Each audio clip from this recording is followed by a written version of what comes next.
นี่คือสถานที่ที่มีการตกแต่งเรียบร้อยแล้วเนาะ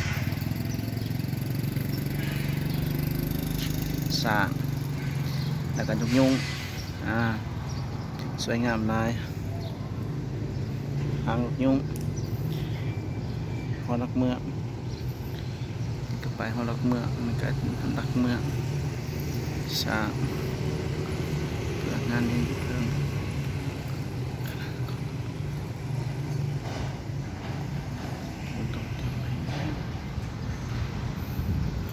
มาเบิ่ง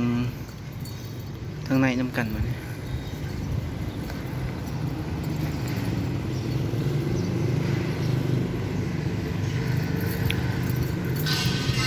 ทางใน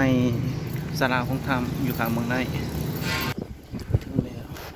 สถานที่อยู่ทางในฮอดแจกของพวกเราเป็นของบุญ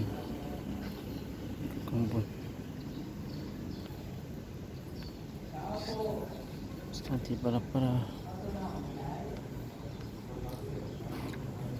ดังปูผม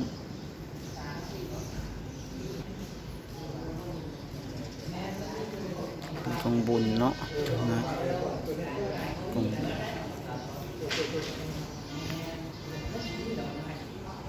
มีนาข้อง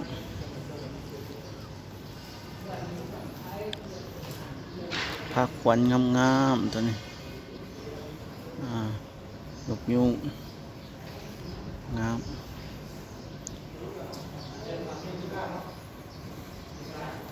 สถานที่ส